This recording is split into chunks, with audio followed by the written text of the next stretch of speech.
السلام علیکم ورحمۃ اللہ وبرکاتہ۔ آج میں آپ سے ایک ایسا واقعہ شیئر کرنے لگا ہوں جو انشاءاللہ آپ کی زندگی میں بڑا چینج لائے گا۔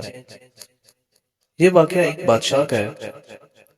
ایک ملک تھا، وہاں پہ بادشاہ منتخب کرنے کا ایک انوکھا سا طریقہ تھا۔ وہ ہر سال ایک قرآن اندازی کرتے تھے، جس کا نام نکل آتا اس کو وہ بادشاہ بنا دیتے تھے۔ اور ایک سال بعد اس بادشاہ کو، جو پہلے والا بادشاہ تھا، اس کو وہ اپنے ساتھ، اپنے علاقے کے ساتھ، ایک جنگل تھا، وہاں جنگل میں چھوڑ دیتے تھے، جہاں پہ زہریلے سانپ اور اژدہا تھے اور خونخوار جانور بھی تھے۔ تو اگر تو بادشاہ وہ آدمی وہاں سے سانپوں سے اور جنگلی جانوروں سے بچ جاتا تو وہ بھوک اور پیاس سے فوت ہو جاتا تھا، وہاں سے اس کو جنگل سے آنے کی اجازت نہیں ہوتی تھی۔ اسی طرح ان کا ٹائم گزرتا گیا، قرآن اندازی وہ کرتے رہے، قرآن ڈالتے رہے، جس چیز کا نام آتا رہا، تو وہ سال قرآنی سال کی وہ عیاشی والی زندگی گزار کر پھر وہ اس جنگل میں ان کو چھوڑ دیا جاتا۔ لیکن اس پر جب انہوں نے قرآن ڈالا تو جس آدمی کو بادشاہ نصیب ہوئی، وہ اپنے تخت پر بیٹھا، اس نے اپنی ساری رعایا کو بلایا، اپنے وزیروں کو بلایا اور ان سے اپنے ملک کے قانون و ضوابط کے بارے میں پتہ کیا، انفارمیشن لی۔ ان سب وزیروں نے انہوں نے ساری تفصیل بتائی۔ انہوں نے کہا کہ پہلے والا بادشاہ جو ہے وہ ایک سال، آپ نے بھی ایک سال حکمرانی کرنی ہے، ایک سال حکمرانی کرنے کے بعد آپ کو ایک جنگل میں چھوڑ دیا جائے گا۔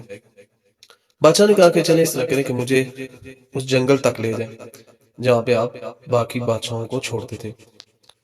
تو بادشاہ وہاں پہ گیا، وہاں پہ دیکھا تو بادشاہ پھر واپس آ گئے۔ انہوں نے کہا کہ آج سے ہی آپ نے اس جنگل کے پاس ایک خوبصورت سا محل تعمیر کرنا شروع کر دیں اور اس محل کے ارد گرد خوبصورت قسم کے باغات لگائے جائیں، اور یہاں سے لے کر وہاں محل تک ایک خوبصورت قسم کا راستہ بنایا جائے، جہاں اس کے ارد گرد پھول ہوں، درخت ہوں، ایک خوبصورت سا بنایا جائے، اور اس کے ساتھ اچھے اچھے خوبصورت مکان بھی بنائے جائیں۔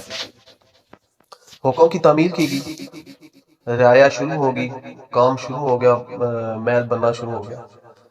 تو ایک سال کمپلیٹ ہو گیا اور ساری چیزیں تیار ہو گئی۔ تو بادشاہ نے کہا چلیں ٹھیک ہے، ابھی اپنی رعایا کو بلایا۔ انہوں نے کہا کہ جو آپ کرتے ہیں ایک سال بعد، اب میرا ایک سال پورا ہو گیا، مجھے بھی اسی جگہ پہ چھوڑا ہے۔ تو رعایا وزیروں نے کہا کہ نہیں، ہم آپ کو ابھی نہیں چھوڑتے، کیونکہ آپ ایک سمجھدار ہیں، سمجھدار انسان ہے، تو ہم جو ہے نا وہ آپ کو جو ہے نا، آپ ہمیں ہمیشہ کے لیے بادشاہ رہیں گے، کیونکہ پہلے جتنے بھی نکمے وغیرہ آئے کسی نے اس طرف نہیں سوچا، تو ہم آپ کو ہی جو ہے نا وہ تا حیات اپنا بادشاہ مقرر رکھیں گے۔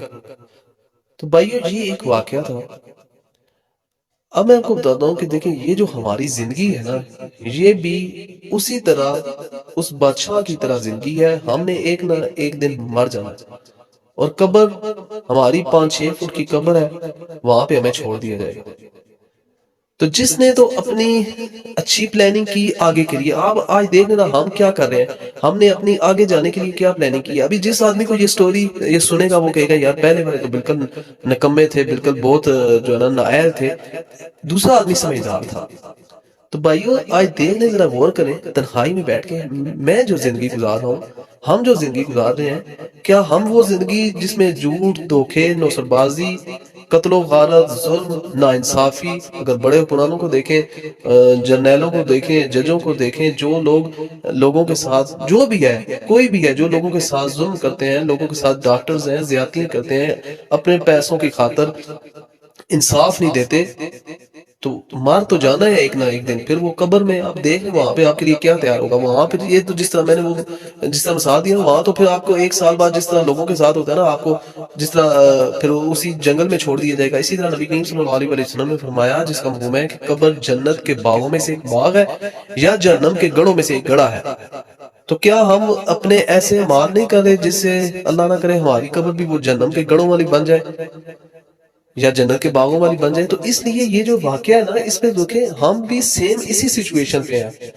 اگر ہم نے اپنے اچھے اعمال کیے، لوگوں کی ہیلپ کی، لوگوں کی امداد کی، لوگوں کے لیے آسانیاں کی، جو ہمیں جس جگہ پہ ہم منصب جو بھی ملا وہاں پہ ہم اچھے طریقے سے کام کر رہے ہیں، تو پھر ہمارے لیے بھی انشاءاللہ وہ باغ ہوں گے اسی بادشاہ کی طرح۔ اگر ہم وہی غلط کام کرتے رہے، ایک سال ہمیں دنیا کا جس طرح پہلے بادشاہوں کا ایک سال ملا وہ عیاشیاں کرتے رہے، اس کے بعد وہ اسی جہنم میں پھینک دیے گئے، تو اسی طرح اگر ہم دنیا میں لگے رہے، دنیا میں مصروفیت میں لگے رہے، دنیا کے کاموں میں کوئی ہمیں خدا خوفی نہیں رہی، تو وہ پھر ہمارے ساتھ بھی وہی ہوگا۔ دیکھیں آج دوسرے ملکوں کو دیکھیں، وہاں پہ کتنا عدل و انصاف ہے، وہاں پہ کتنا لوگوں کے ساتھ آپس میں پیار محبت کے ساتھ رہتے ہیں، لیکن ہم مسلمان ہیں، ہماری تو زیادہ ذمہ داری تھی آپس میں مل جل کر رہنے کی، آپس میں ایک دوسرے کا خیال رکھنے کی، لیکن ہم تو دیکھنے کتنی بدترین قسم کی سچویشن ہے ہمارے ملک میں آج، ہر چیز ہے لیکن بدترین قسم کے گناہ ہمارے اوپر مسلط ہیں۔ نیچے رایا کے ہدایت دیکھ لیں، ہر آدمی دوسرے کے ساتھ دھوکہ فراڈ وغیرہ۔ اللہ تعالیٰ ہم سب کو محفوظ کریں۔ یہ کلپ سنیں اور اس کو تنہائی میں سنیں اور سوچیں کہ ہم کیا کرنے جا رہے ہیں، ہم کیا کر رہے ہیں، اپنی زندگی کو بدلیں۔ زندگی کا کوئی پتہ نہیں کب آپ کے یا میری رسی کھینچ جائے اور جو ہے نا وہ ہم اللہ کے پاس چلے جائیں، اور اللہ نہ کرے یہ نہ ہو کہ ہماری قبر جو ہے نا وہ جنم کے گڑھوں میں سے ایک گڑھا بن جائے۔ تو کوشش کریں اپنی قبر کو جنت کے باغوں میں سے ایک باغ بنائیں۔ ہم بھی انشاءاللہ آپ کے لیے دعا گو ہیں، اللہ تعالیٰ ہمارے لیے بھی آسانیاں پیدا فرمائے، ہمیں اس راستے پہ چلائے جو نبی کریم صلی اللہ علیہ وسلم اور صحابہ کرام کا راستہ ہے۔ اللہ تعالیٰ ہمیں جہنم کے عذاب سے محفوظ رکھے۔ السلام علیکم ورحمۃ اللہ۔